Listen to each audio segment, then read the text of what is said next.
Segundo libro de Reyes, capítulos 22 al 25. Hoy quería empezar el capítulo haciéndoos esta pregunta. ¿Dios te escucha y tú?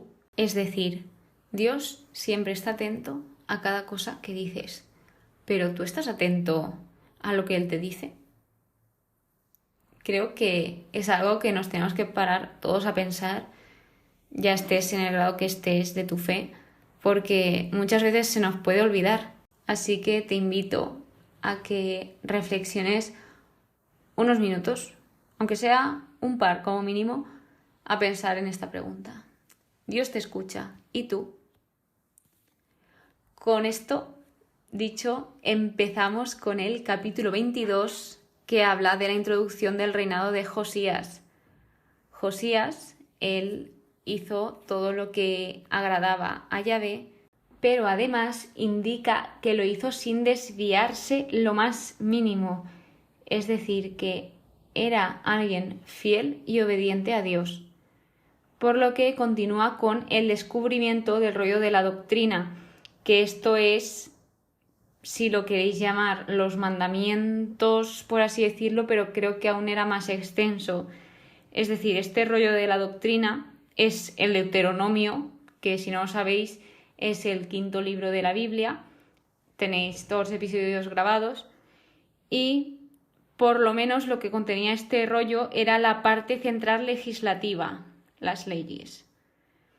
Entonces, después de esto, pues se habla de que se pidió restaurar el templo y empezaron a reparar y reconstruir todo lo que se había destruido. En este periodo todo es así. Unos reconstruyen, otros destruyen, otros construyen, se derriban los templos que otros hacen. Un caos. Y en el versículo 7 vuelve a indicar, que esto ya lo vimos hace unos episodios, que en esa época no se pedían las cuentas porque los trabajadores actuaban con honestidad, por lo que no estaban vigilando a ver si hacían o no, o estaban contando céntimo por céntimo, sino que confiaban en ellos porque ellos eran humildes, así que no se pedían cuentas. Y en el versículo 8 es de lo que trata esta parte del capítulo 22, que es del descubrimiento del rollo de doctrina. Aquí se halla un rollo de la doctrina en el templo de Yahvé. Y como reflexión que quiero haceros aquí es que la palabra de Dios, cuando es encontrada, leída, creída y difundida, tiene poder transformador. Porque ¿qué pasa? Que cuando se halló este rollo de la doctrina y se leyó ante el rey, cuando el rey oyó las palabras, rasgó sus vestiduras y fue a consultar a Yahvé, que esto fue por medio de una profetisa que se llama Hulda. Pero todo este proceso de oír la palabra de Dios y decir, ostras, qué mal estamos, porque estamos haciendo justamente todo lo contrario. Aquí se ve ese avivamiento, ese despertar espiritual que tiene el rey Josías al oír esa palabra de Dios. Eso es el temor a Dios, el decir, ostras, yo te amo y ahora mismo me acabo de enterar que estoy haciendo todo lo que a ti no te gusta. No me refiero al rey, porque el rey, según lo que indica aquí, él sí que hacía lo que le gustaba, pero el pueblo generalmente estaba muy desorientado por todo el caos de reyes anteriores y estaban haciendo lo que no le gusta a Dios. Por lo que cuando van a consultar a esta profetisa, en el versículo 16, aquí ya habla Dios y dice que todo el desastre que hay es porque me han abandonado, han quemado incienso a otros dioses y me han irritado. Como veis, Dios siempre da explicaciones. No tiene por qué, pero muchas veces sí que las da. En el versículo 19 indica, estos son palabras hacia Josías, que tu corazón se ha conmovido, lo hemos visto cuando él oye esa palabra, esas palabras de Dios. Luego, que se ha humillado ante Yahvé, que aquí creo que se refiere a cuando él se rasga esas vestiduras y se tira al suelo. Has llorado ante mí, y después de decirle todo esto, esa reacción que ha tenido Josías, Dice, he escuchado. Por lo tanto, aquí vemos otra prueba de cómo Dios nos escucha cuando le hablamos. Así que este capítulo finaliza con Dios hablándole a Josías, diciéndole que sus ojos no verán todo el desastre.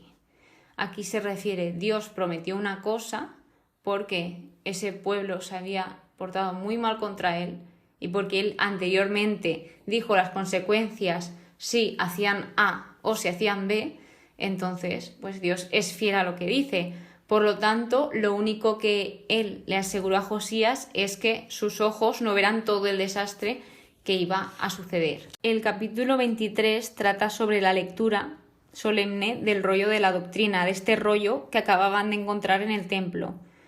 Por lo que en este capítulo lo que podemos ver es el ejemplo y el liderazgo de Josías, porque gracias al ejemplo que ese rey daba, el pueblo actuaba, tomaba ejemplo de él, independientemente de si sintieran las cosas de corazón o no. El rey daba ejemplo, por eso es muy importante dar ejemplo. En el versículo 3 indica que se celebró el rito de la alianza ante Yahvé y que todo el pueblo se comprometió a la alianza, es decir, que todo el pueblo juró. Así que ahora es cuando en este capítulo se viene la reforma religiosa de Judá, donde se destruye todo lo que blasfema contra Dios o que va contra Dios y se reconstruyen los templos de adoración a Dios. Así que la reforma se sigue extendiendo al antiguo reino del norte y en el versículo 16 indica: lo profanó en cumplimiento del oráculo de Yahvé, que el hombre de Dios había proclamado. Es decir, todo lo que estaba pasando, independientemente de si fuese bueno o no, estaba sucediendo según la palabra que Dios había dicho.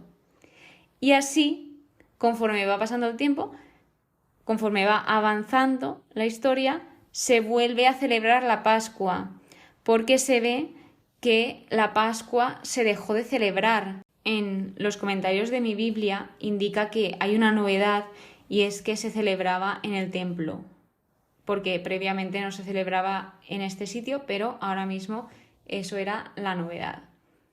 Y la Pascua lo que recordaba era el acto central de redención del Antiguo Testamento, es decir, la liberación de Israel de Egipto, porque Israel estaba sometido a Egipto, eran esclavos en Egipto. Así que después se pasa a la conclusión sobre la reforma religiosa y en el versículo 25 indica: no hubo antes rey alguno que como él se volviera a Yahvé con todo su corazón, con toda su alma y con todas sus fuerzas. Es decir, Josías fue un gran ejemplo de fidelidad a Dios y él lo hacía de todo corazón. Y al final eso las personas lo notan, lo ven, porque si tú estás haciendo las cosas por hacer y no lo sientes, eso, por mucho que lo intentes ocultar, las personas se dan cuenta, porque quieras o no, al final tú no estás a gusto con eso, pero cuando realmente lo sientes, se nota.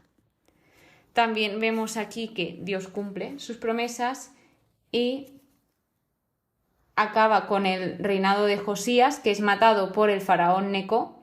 Este era el rey de Egipto. Josías en este punto no quiso escucharlo y acabó así su final. Además, también habla después de Josías del reinado de Joacaz en Judá, que este fue prisionero de Egipto y no se sabe, yo por lo menos no lo he leído aún, pero en los estudios indica que asesinó a Urías el profeta. Continuando con el capítulo 24, habla del reinado de Joaquín en Judá, que este era un vasallo en Babilonia y se rebeló. También hizo lo que no agradaba a Yahvé y en el versículo 2 indica que Yahvé lanzó contra él bandas de caldeos, arameos, moabitas y amonitas. Además, todo esto pasó conforme al oráculo de Yahvé. Seguidamente habla de la introducción al reinado de Jeconías y aquí entra la primera deportación. Jeconías fue prisionero en Babilonia Y en el versículo 13 nos vuelve a dejar claro que todo pasó como Yahvé había advertido. Por lo tanto, de aquí extraemos que Dios nos advierte y nosotros somos los que decidimos qué hacer y qué no. Y aquí empieza el destierro de Jerusalén a Babilonia, donde, por lo que he leído, se llevaban como a todas las personas que valían la pena de Jerusalén a Babilonia y solo se quedaban los pobres. Lo siguiente que sucedió es que el rey de Babilonia, en lugar de designar rey al hijo de Jeconías, pues designó rey a su tío, que se llamaba Matanías, pero le cambió el nombre por Sedecías, que esto significa el Señor es justo. Y para finalizar el capítulo 24 habla que Sedecías se rebeló contra el rey de Babilonia. Por último, el capítulo 25 empieza hablando del rey de Babilonia.